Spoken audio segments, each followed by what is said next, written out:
Hello and welcome to Imperfect in an Uncertain World Resources for Living with Authenticity and Purpose. How is this transition time impacting you? So, let's learn some tools for managing the uncertainty and navigating through transition. As the world slowly settles into this new normal, have you asked yourself about the impact on what's happening to you during this time of transition? How is your body, mind, spirit, and heart, and by heart I mean emotions, managing all of the uncertainty? Maybe things have shifted so subtly that you haven't noticed, or perhaps there have been symptoms and signs that you can no longer ignore. No matter what, if I can say transition time, has left a mark on each of us. Now, these marks may manifest in our body, in our mind, in our heart, again, our emotions, or in our spirit. These symptoms and signs present themselves uniquely to each of us. So, how I'm impacted may be very different from how you're impacted.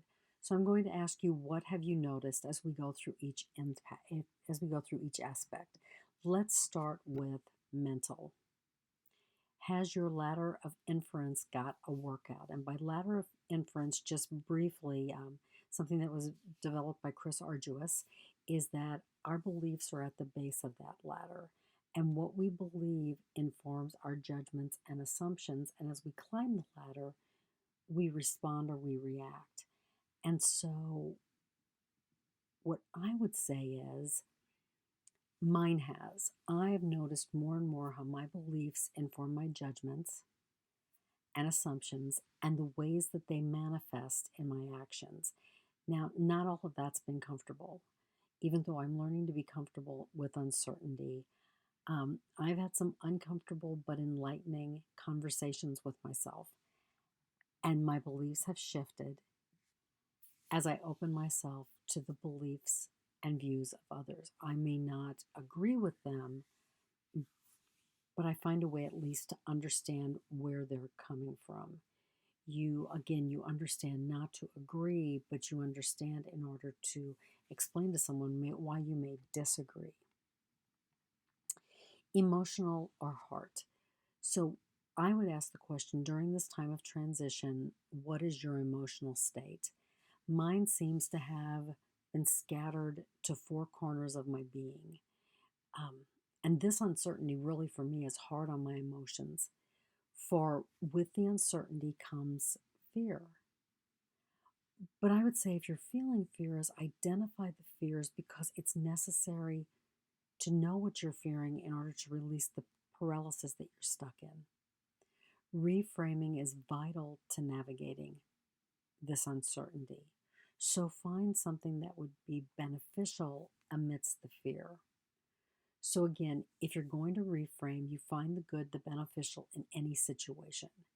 And doing this gives each of us the power to try again and again and again until we no longer have that fear that paralyzes us. One of the things that I will give as an example is that I was very fearful when I lost my Tai Chi gig.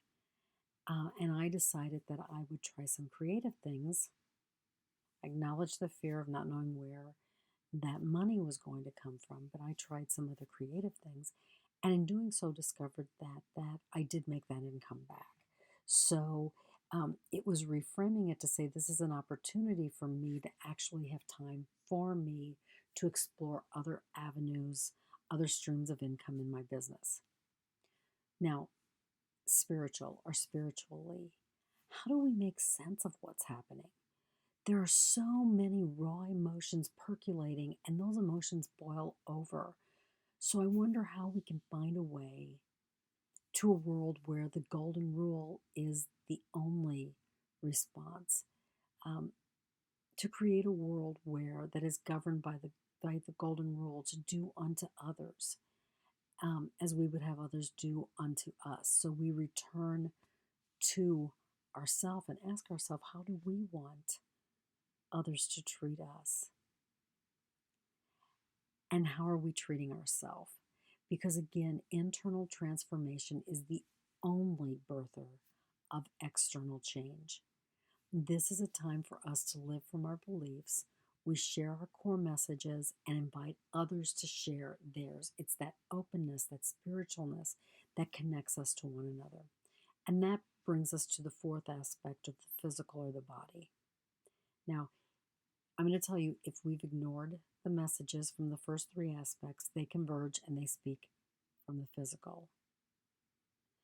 And it's very difficult to ignore the mental, emotional, and spiritual murmurs that become physical shouts. And by that I mean sometimes we wind up with physical pain. And I will tell you, there is a lot of heavy weight in this world that targets the physical.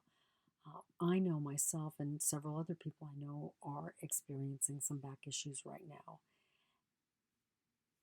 And so I see little aches turning into big in myself, and I admit that I'm not handling the uncertainty as well as I thought. So what do? I go back and I dialogue with the first three aspects to identify what's happening. And only when I had this open, honest conversation with myself could I consciously and intentionally name the fears and reframe where I am. Now, this really gives me the power to navigate through this time of transition. I don't have to know where I'm going.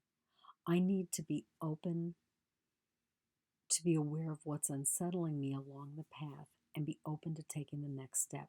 Because if I'm aware of what's unsettling me, I'm going to see the barriers or the pitfalls in the path and be able to make modifications in what I'm doing to avoid them.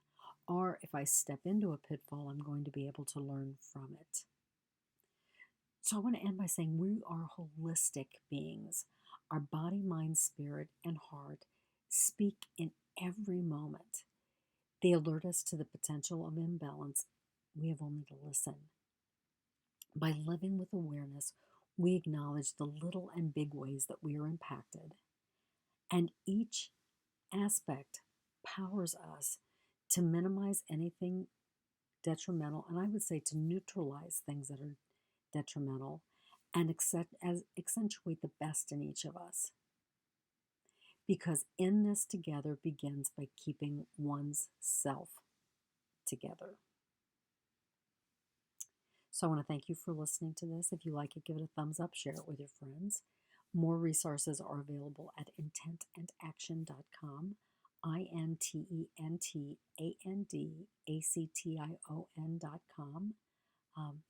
If you need a little bit of help reframing, moving on, an intuitive conversation, or a longer commitment of some intuitive coaching as an intuitive coach catalyst, I'd be happy to help you along your pathway. Thank you for listening, and if all else fails, remember, in this together means keeping oneself together. Have a terrific day.